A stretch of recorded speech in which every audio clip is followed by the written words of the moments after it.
Mark 9:42 வசனத்திலேருந்து 49 வசனம்ல என்ன போட்டிருக்குன்னா, Jesus இங்கே என்ன சொல்றாருன்னா, என்னிடம் விசுவாசமாக இருக்கிற இந்த சிறியவர்களில் ஒருவனுக்கு இடரல் உண்டாக்குகிறவன் எவனோ அவனுடைய கழுத்தில் மாவரைக்கும் கல்லை கட்டி கடலில் அவனை தள்ளி போடுகிறது அவனுக்கு நலமாக இருக்கிறோம். ஸோ ஜீசஸ் என்ன சொல்றாரா, என்னிடம் விசுவாசமாக இருக்கிற இந்த சிறியவர்களில் ஒருவனுக்கு இடரல் உண்டாக்குகிறவன் பெருங்கேடு வரும். அவன் அதுக்கு பேசாம அவன் சூசைட் பண்ணிக்கலாம் அப்படின்னு சொல்லிட்டு ஜீசஸ் எச்சரிக்கை கொடுக்குறாரு. ஒரு சிறு பிள்ளைய இயேசுவின் நாமத்தில் ஏற்றுக்கொண்டீங்கன்னா நீங்க இயேசு கிறிஸ்துவையே ஏற்றுக்கொண்ட மாதிரி. அதனால சிறுவர் ஊழியமா எக்காரணத்துக்கும் ஒரு இதெல்லாம் கீழ் ஊழியம், நாங்களாம் பெரிய பெரிய சர்ச்சில் ஊழியம் பண்றோம் அப்படின்னு சொல்லிட்டு என்னது அப்படி பார்க்கவே கூடாது. ஏன்னா ஜீசஸ் சிறு பிள்ளைகளுக்கு செய்யற ஊழியம் தான் இருக்கலே நம்பர் 1, இருக்கலே முக்கியமான ஊழியம் அப்படின்னு சொல்லிட்டு ஜீசஸ் சொல்றாரு. ஸோ அந்த மாதிரி சிறு பிள்ளைகளை என்னது யாரையும் மனம் தளர செய்யாமல் இருக்கணும்.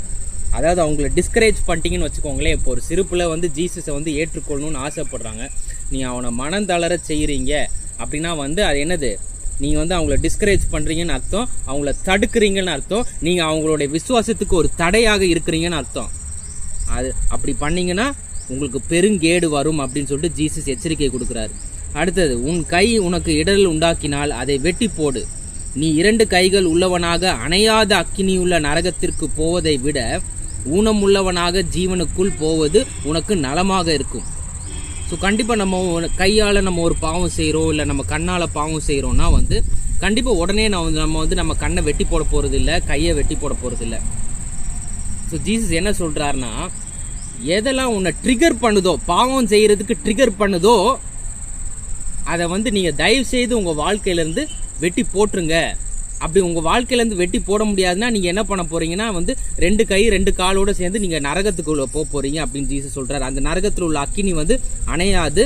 அதில் உள்ள புழு இருக்குது பார்த்தீங்களா, உங்கள் மாம்சத்தை கடிச்சிக்கிட்டே இருக்கும், அந்த புழுவும் சாவாது, அந்த எரியிற அக்கினியும் என்ன அணையாது. எவ்வளோ தண்ணி ஊற்றினாலும் நரகத்தில் உள்ள அக்கினி அணையாது.